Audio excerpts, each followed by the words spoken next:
Compound pendulum या इसको physical pendulum भी कहा जाता है। इस फिजिकल पेंडुलम को इस वीडियो में हम पूरे डिटेल में स्टडी करने वाले हैं। क्या होता है कंपाउंड पेंडुलम? ओके, उसका टाइम पीरियड कितना होगा वो हम इस वीडियो में डिस्कस करेंगे। हम इसको क्यों डिस्कस कर रहे हैं सर? क्योंकि कॉम्पिटिटिव एग्जाम में इसके ऊपर बहुत सारे क्वेश्चंस आते हैं। तो इसलिए हमें समझना होगा कि फिजिकल पेंडुलम के ऑसिलेशंस कैसे होते हैं और अलग अलग फिजिकल पेंडुलम के टाइम पीरियड हमें कैसे फाइंड आउट करना है। ये पूरा ट्रिक आपको इस वीडियो में मिलेगा। तो without wasting time let us start.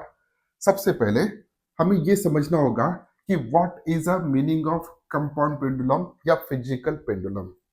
हमने तो सर अब तक सिंपल पेंडुलम को स्टडी किया था।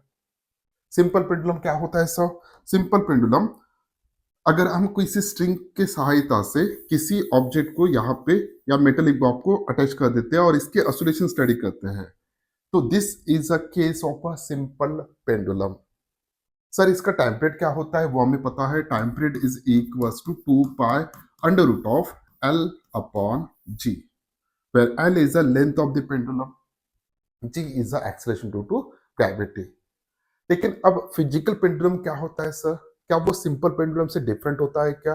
The answer is that yes. किसी भी ऑब्जेक्ट को अगर आप ऑसिलेट करते हो, ओके, या किसी भी ऑब्जेक्ट का अगर ऑसिलेशन होता है, तो that type of object is called as an physical pendulum. Example के तौर पे मैं यहाँ पे ये पेन कंसिडर कर रहा हूँ। अगर इस पेन को यहाँ इस पॉइंट पे मैंने सस्पेंड कर दिया, अब इसके अगर ऑसिलेट करता हूँ, तो this type of pendulum is called as an physical pendulum या कंपाउंड पेंडुलम। किसी भी शेप का हो सकता है, ओके, इरेगुलर शेप का हो सकता है, कोई भी हो सकता है। तो उस टाइप के पेंडुलम को अगर किसी ऑब्जेक्ट के ऑसिलेशन हो रहा है, तो उस टाइप के पेंडुलम को या ऑब्जेक्ट को ही हम फिजिकल पेंडुलम कहेंगे सर। तो सर हम इसका टाइम पीरियड कैसे फाइंड आउट करते हैं? तो यहाँ पे हम कोई भी इरेगुलर शेप का एक ऑब्जेक्ट इमेजिन करते हैं लाइक दिस वन। ओके, तो इस ऑब्जेक्ट को हमने यहाँ पे क्या कर दिया, हमने उसको फिक्स कर दिया और फिक्स करने के बाद इसको हम ऑसिलेट करेंगे।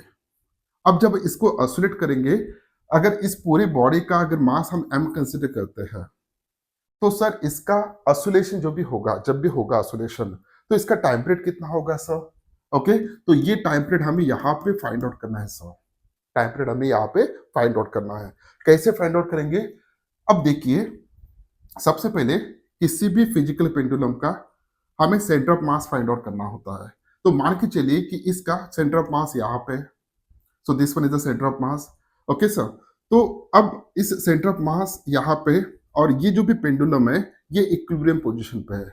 हमने इसको यहाँ पे सस्पेंड कर दिया, उसको लटका दिया वहां पे, और ये उसका सेंटर ऑफ मास है और ये अब रेस्ट पोजीशन पे है। ओके, अंडर ग्रेविटी ये रेस्ट पोजीशन पे है। तो फिलहाल ये इक्विलिब्रियम पोजीशन पे, ऐसा हम इमेजिन करेंगे। अगर इसको थोड़ा भी हम डिस्टर्ब करते हैं या साइड में लेके आते हैं, तो लाइक दिस वन, अगर इसको हमने साइड में लेके आए, मान के चलिए यहाँ पे हमने इसको सस्पेंड किया था, साइड में लेके आए, तो सेंटर ऑफ मास जो भी है अब इस बॉडी का यहाँ पे शिफ्ट हो गया। ओके सर, अब इस सेंटर ऑफ मास पे पूरे ऑब्जेक्ट का मास कितना है सर? m है। अब इस सेंटर ऑफ मास पे एक फोर्स एक्ट होगा, that force is nothing but the gravitational force mg। अब इस mg के दो कंपोनेंट्स हम इमेजिन करेंगे, एक टुवर्ड्स द मीन पोजीशन और टुवर्ड्स दिस लाइक डायरेक्शन। अब with respect to initial condition, जो भी इनिशियल कंडीशन था, अब इसको हमने थीटा इतने एंगल से डिस्प्लेस किया है, थीटा इतने एंगल से डिस्प्लेस किया है। तो इस साइड जो भी कंपोनेंट बनेगा, इस डायरेक्शन में जो भी कंपोनेंट बनेगा, it's a mg cos theta sir, क्योंकि ये एंगल भी थीटा आएगा सर। और इस डायरेक्शन में जो भी फोर्स एक्ट होगा, that force is a mg sin theta sir. Okay, अब mg cos थीटा तो इसको वेट को बैलेंस कर रहा है। ओके, क्योंकि इसमें एक स्ट्रेंथ प्रोड्यूस हो चुका है।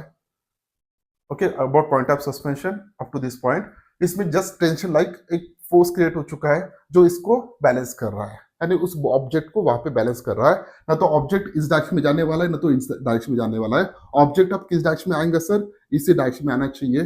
और उस आने के लिए टुवर्ड्स द मेन पोजीशन आने के लिए who is the responsible sir, this force mg sin theta. अब इस फोर्स की वजह से ये फोर्स हम कहां पे एक्ट कर रहे हैं, सेंटर ऑफ मास पे। ओके सर, अब इस फोर्स के कारण सेंटर ऑफ मास पे जब भी वो एक्ट हो रहा है तो इस पूरे बॉडी का अब रोटेशन होना चाहता है, तो इस बॉडी के ऊपर कितना टॉर्क एक्ट होगा वो हमें फाइंड आउट कर सकते हैं अगर हमें एक लेंथ पता है कि सेंटर ऑफ मास से लेके तो पॉइंट ऑफ सस्पेंशन तक जो भी डिस्टेंस है उसको हम स्मॉल एल कंसिडर करेंगे। तो ये रिस्टोरिंग फोर्स इस पॉइंट पे एक्ट हो रहा है सर। ओके, और ये अबाउट दिस एक्सिस रोटेट होने वाला है पूरा बॉडी। तो यहाँ पे जो भी टॉर्क एक्ट होगा that torque is called as the restoring torque which is equals to minus M G sine theta, ये फोर्स हो गया। Okay, into L. हमने बहुत बार देखा है कि टॉर्क कैसे फाइंड आउट करते हैं, वही फॉर्मूला हमने यूज किया, force multiplied by distance of that point of acting force and point of suspension. Okay sir, अब ये रिस्टोरिंग टॉर्क है। क्यों रिस्टोरिंग टॉर्क है सर? क्योंकि अगर हम बॉडी को जितना ज्यादा डिस्प्लेस करेंगे उतना ज्यादा ये टॉर्क उसके ऊपर एक्ट होगा। टॉर्क का डायरेक्शन और एंगुलर डिस्प्लेसमेंट का डायरेक्शन ये अपोजिट होता है, इसलिए हम यहाँ पे माइनस कंसिडर कर रहे हैं सर। तो torque is equal to minus M G sine theta into L. Okay sir, अब टॉर्क को हम कैसे लिख सकते हैं, या थोड़ा रीअरेंज कर लेंगे, it is equal to minus M ji L sine theta. अब मान के चलिए कि जो भी इस ऑब्जेक्ट को हमने डिस्प्लेस किया था, ओके, जिसके कारण इतना थीटा यहाँ पे बना है एंगल, तो वो एंगुलर डिस्प्लेसमेंट बहुत कम इमेजिन करेंगे, it is less than 4 degree. Okay sir, तो यहाँ पे हम स्मॉल एंगल अप्रोक्सीमेशन यूज कर सकते हैं। For small angle approximation sine theta is approximately equal to theta हो जाएगा सर। तो इस इक्वेशन को हम यहाँ पे लिख सकते हैं, टॉर्क जो भी एक्ट हो रहा है it is equal to minus M ji L into theta for small angle approximation consider करके। थीटा की वैल्यू हम बहुत कम रखेंगे, बहुत कम इसको डिस्प्लेस करेंगे, भले ही आपको यहाँ पे बहुत ज्यादा दिख रहा है, थीटा की वैल्यू में भी 35-64 डिग्री तक आपको दिख रहा है, लेकिन हम उसको बहुत कम इमेजिन करेंगे। ओके सर, तो for small angle approximation we can write here sin theta is equal to theta. तो ये हमें इक्वेशन मिल गया। What is torque? It's a torque acting on that one object to restore it towards the equilibrium position. वो उस object को equilibrium position पे लाना चाहता है। ओके सर, अब टॉर्क का वैल्यू जो भी होता है it's a I into alpha. Okay, I into alpha. What is I? It's a moment of inertia of that rigid body about the point of suspension, and alpha is a angular acceleration. So I alpha is equals to mgl into theta। तो alpha की value क्या होगा sir? Alpha is equal to minus M G L upon I into theta. अब इस equation को हमें एक equation के साथ कंपेयर करना है। इस इक्वेशन के साथ कंपेयर करना है एसएचएम का जो बेसिक इक्वेशन है, दैट्स वन बेसिक कंडीशन है, acceleration is equals to minus omega square into X. ये बहुत ही इंपॉर्टेंट कंडीशन है सिंपल हार्मोनिक मोशन के लिए। अगर किसी भी ऑब्जेक्ट का सिंपल हार्मोनिक मोशन होता है तो मेन पोजीशन से उसका डिस्प्लेसमेंट हम कंसिडर करते हैं एक्स, और ए इज अ एक्सेलरेशन। तो एक्सेलरेशन और डिस्प्लेसमेंट ये दोनों अपोजिट डायरेक्शन में रहेंगे।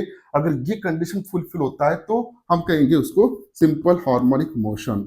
जब इस इक्वेशन को इस इक्वेशन के साथ हम कंपेयर करते हैं सर, ओके, तो हमें ये दिखता है कि यहाँ पे लीनियर एक्सेलरेशन है, यहाँ पे एंगुलर एक्सेलरेशन है, यहाँ पे लीनियर डिस्प्लेसमेंट है, यहाँ पे एंगुलर डिस्प्लेसमेंट है, यहाँ पे भी माइनस है सर, यहाँ पे भी माइनस है। मीन्स एंगुलर एक्सेलरेशन जो भी हो रहा है it is minus of angular displacement है सर।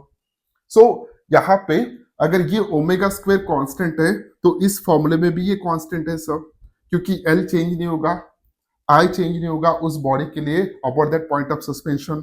ओके सर, तो m is the mass of that rigid body, g is the acceleration due to gravity, तो ये भी कांस्टेंट है। तो इसके बेसिस पे हम यहाँ पे एक लिख सकते हैं सर कि omega square is equals to mgl upon I when we compare.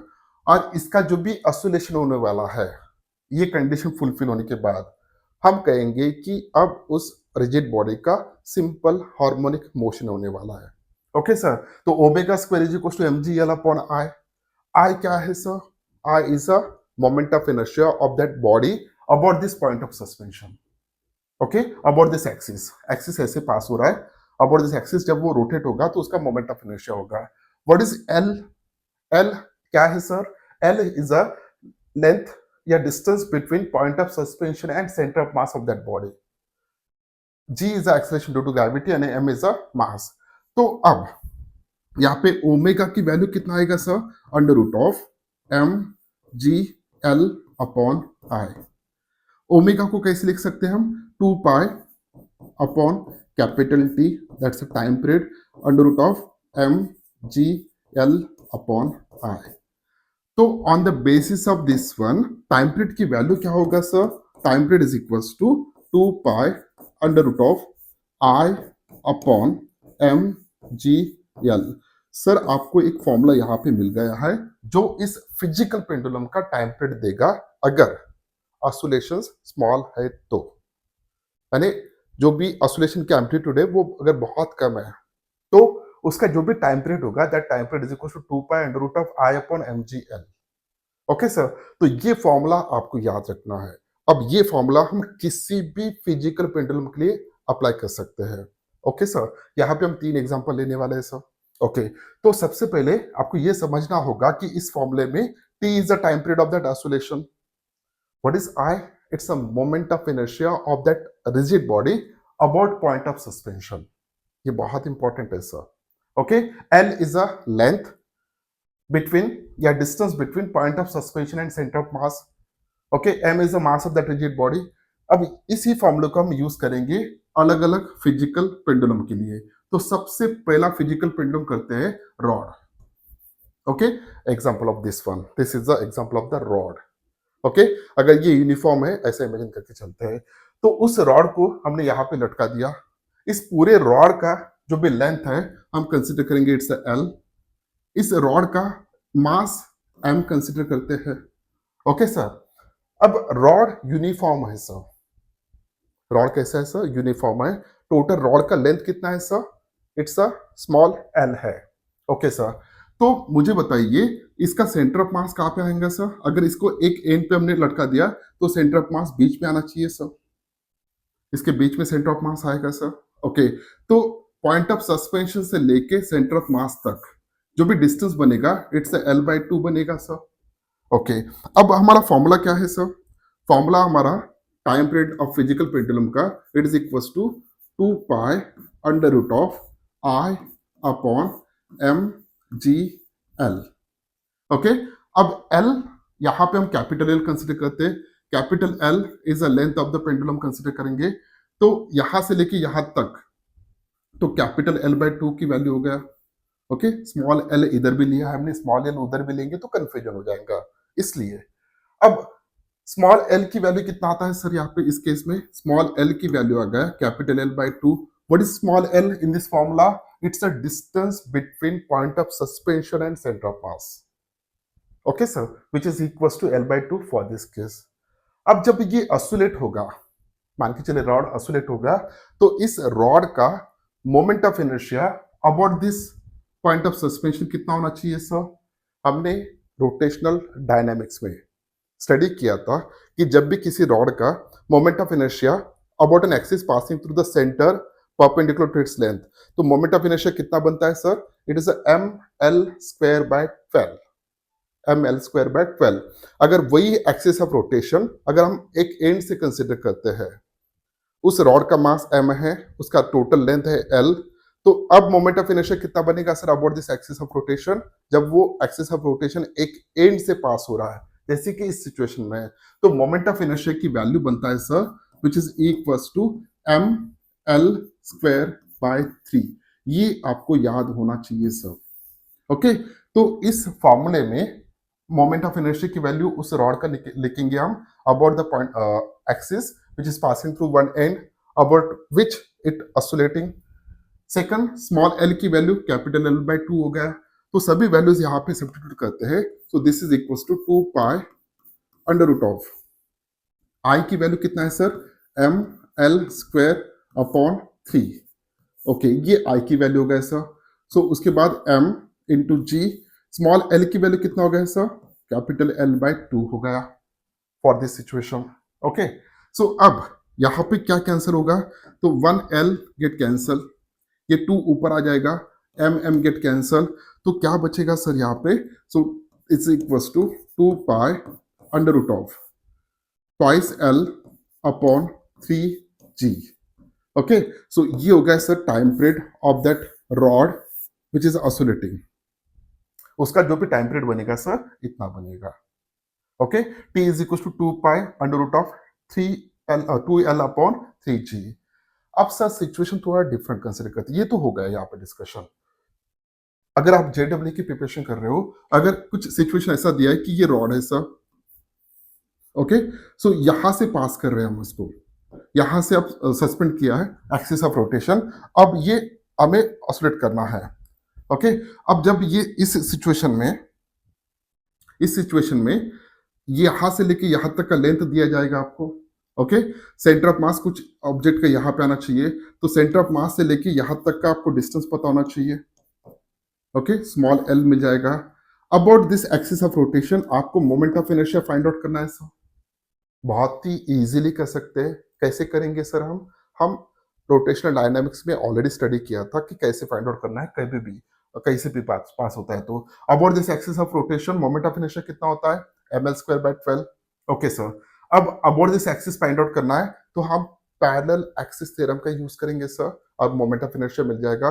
एक बार आपको मोमेंट ऑफ इनर्शिया अगर मिल जाता है और स्मॉल एल की वैल्यू मिल जाता है, ये दोनों वैल्यूज इस फॉर्मूले में सब्स्टिट्यूट करते हो, you will get the time period. अलग अलग सिचुएशन दिया जाता है सर, तो स्पेशली नीट में तो नहीं पूछेंगे, लेकिन जेडब्ल्यू में पूछ सकते हैं।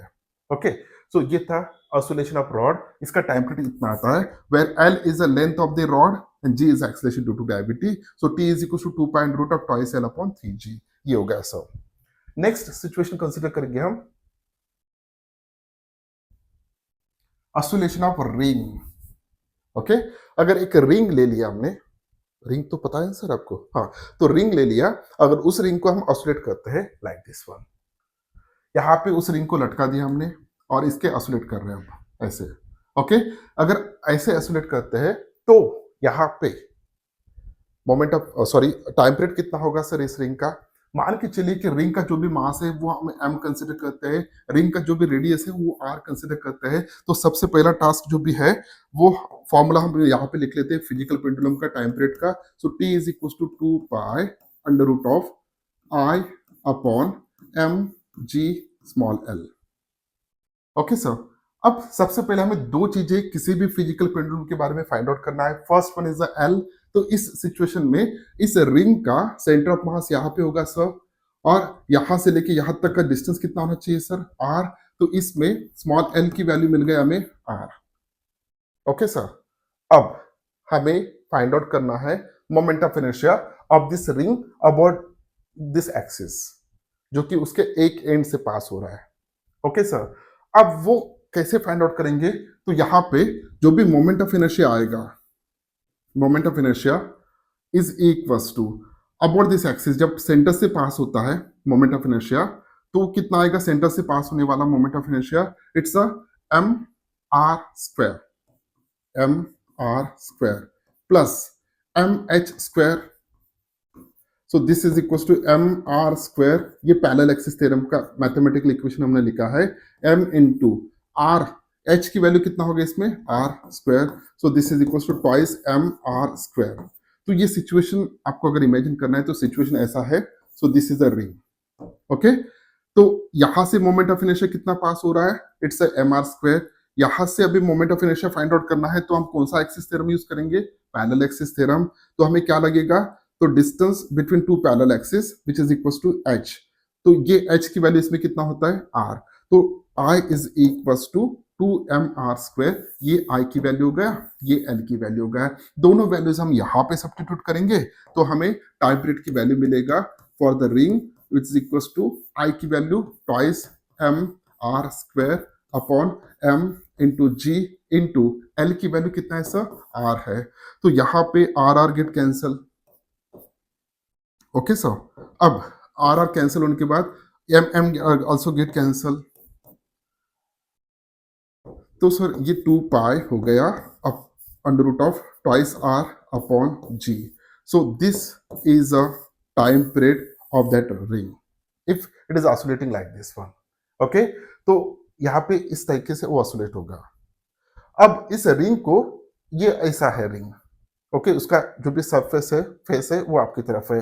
अगर हम ऐसा रख के उसको ऑसिलेट करते हैं ऐसे, तो क्या होगा सर उसमें, ये आपको कमेंट में देना है। ओके, तो उस सिचुएशन में मोमेंट ऑफ इनर्शिया की वैल्यू थोड़ा डिफरेंट हो सकता है। देखिए क्या होता है, मुझे आंसर बताइएगा। नेक्स्ट एंड लास्ट जो भी फिजिकल पेंडुलम है, it's a disc, oscillation of disc. अगर हम कोई डिस्क इमेजिन करते हैं लाइक दिस वन, ओके, तो इस डिस्क का मोमेंट ऑफ इनर्शिया कितना होगा वो हम फाइंड आउट करेंगे। This is again the example of the physical pendulum.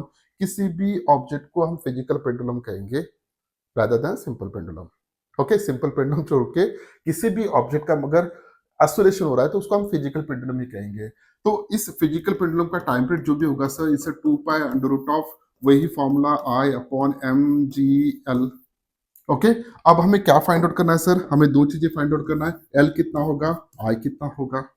Okay sir, तो L is a distance between centre of mass and point of suspension. तो इस डिस्क का यहाँ पे सेंटर ऑफ मास हो गया और यहाँ पे क्या हो गया सर, उसका पॉइंट ऑफ सस्पेंशन। तो ये एक एंड पे इमेजिन करना है आपको। ओके, तो ये डिस्टेंस कितना बना सर, एल की वैल्यू हो गया आर, तो आर हो गया। ओके, अब moment of inertia of disc about an axis passing through. अब जब यहां से एक्सिस पास हो रहा है लाइक दिस वन, तो इस डिस्क का मोमेंट ऑफ इनर्शिया कितना बनता है sir, half m r square disc का moment of inertia sir. Okay, एक एंड से पास करते हैं तो कितना होगा, सो एम एच स्क्वायर। अब एच की वैल्यू कितना है, आर है, so therefore 1/2 m r square plus m r square, so this is equals to 3/2 m r square. So this is a moment of inertia. Okay sir, so moment of inertia of this disk about an axis passing through this point of suspension is equals to 3/2 m r square. अब आपको sir I की value पता चल गया है और L की value पता चल गया है, तो दोनों वैल्यूज हम यहाँ पे सब्स्टिट्यूट करेंगे। तो अगर यहाँ पे सब्स्टिट्यूट करते हैं तो टाइम पीरियड की वैल्यू कितना होगा sir, 2 pi under root of, so 3/2 M R square, ये हो गया moment of inertia, M as it is, G as it is, L की वैल्यू कितना है सर, आर है। ओके सर, अब यहाँ पे एक आर कैंसिल होगा, एम कैंसिल होगा, तो यहाँ पे टाइम पीरियड की वैल्यू कितना आएगा sir, so time period of that disc pendulum is equals to 3r upon twice g। सभी फॉर्मुलेज डिफरेंट आ रहे हैं। Okay, so t is equals to 2 pi under root of 3r upon g, where r is a radius of that disk, g is the acceleration due to gravity। अगर आपने यहाँ पे इसका consider किया है तो देखिए रिंग का 2 pi under root of 2r upon g आया है, वहां पे डिस्क में 3r अपॉन 2g आया है। अगर हम यहाँ पे कंसिडर करते हैं रॉड, तो रॉड का मोमेंट ऑफ इनर्शिया कितना आया, t is equal 2 pi under root of twice l upon 3g। Okay, ये हो गया रॉड का। अगर रिंग हम कंसिडर करते हैं तो रिंग का कितना है sir, t is equal to 2 pi under root of twice r upon g। और डिस्क का कितना है सर, डिस्क का कितना आया, t is equal to 2 pi under root of 3r upon twice g। तो ये डिफरेंट डिफरेंट फॉर्मूलेज है, सभी में वैल्यूज चेंज हो रहे हैं। तो आप किसी भी फिजिकल पेंडुलम का टाइम पीरियड फाइंड आउट कर सकते हो अगर आपको उसका मोमेंट ऑफ इनर्शिया पता है और एल पता है। What is L, it is the distance between point of suspension and centre of mass of that physical pendulum. Okay sir, तो ये था डिस्कशन। अब competitive exam point of view, जो भी डिस्कशन में कर रहा हूँ वो ध्यान से देखिएगा। Competitive exam point of view, specially JW advance में या मेंस में भी, थोड़ा कॉम्प्लिकेटेड क्वेश्चन पूछे जा सकते हैं। कैसे? ये हो गया सर आपका एक रिंग, ओके, ये रिजिड सपोर्ट हो गया, एक सिंपल रॉड हो गया, उसके बाद एक रिंग दिया, उसके बाद और एक रॉड हो गया, ओके सर। अब इस रॉड का लेंथ है एल, इसका भी लेंथ है एल, और इसका रेडियस दिया आपको आर। इसका मास है m1, इसका मास है रिंग का m2, और इसका मास दिया है m3। तो अब ये पूरा कंबाइन है, ये यहाँ पे वेल्ड किया है, ओके। अब इस टाइप का फिजिकल पेंडुलम है, आपको moment of sorry time period find out करना है इस टाइप के फिजिकल पेंडुलम का। कर सकते हो सर, इजीली कर सकते हैं हम। कैसे? हमें पूरे सिस्टम का सेंटर ऑफ मास ढूंढना पड़ेगा सर। पूरे सिस्टम का सेंटर ऑफ मास ढूंढने के बाद distance between point of suspension and centre of mass find out करना पड़ेगा। तो यहाँ पे दिख रहा है हमें एल प्लस आर, सो ये होगा इस पर स्मॉल एल की value l plus r, okay. अब moment of inertia find out करना है, कर सकते हो आप इजीली। अगर आपको रोटेशनल डायनामिक्स के सभी कंसेप्ट पता है तो about this axis of rotation इस रॉड का moment of inertia find out कर सकते हो, इस रिंग का moment of inertia find out कर सकते हो, इस रॉड का भी moment of inertia find out कर सकते हो about this axis of rotation. अगर ये आप कर सकते हो तो आप easily time period find out कर सकते हो। अलग अलग सिचुएशन दिया जाता है सर। तो यहाँ पे मान के चलिए कि ये रॉड है और यहाँ पे एक अलग ट्राइंगल दे दिया, ओके, सभी के साइड दिए जाएंगे। उसके बाद यहाँ पे एक रिंग दे दिया या डिस्क दे दिया। अब ये पूरा सिस्टम ऑसिलेट हो रहा है, तो इसका टाइम पीरियड फाइंड आउट करो सर। आप इजीली कर सकते हो, अगर आप एबल हो इसका moment of inertia find out कर सकते हो तो इजीली वो हो सकता है। Practice makes you perfect, okay. तो उम्मीद करता हूँ कि वीडियो आपको अच्छा लगा। अगर वीडियो अच्छा लगा तो इस वीडियो को लाइक कीजिए, अपने दोस्तों के साथ शेयर कीजिए और चैनल को सब्सक्राइब कीजिए। मिलते हैं नेक्स्ट वीडियो में इंटरेस्टिंग टॉपिक के साथ, तब तक के लिए thank you very much, bye bye.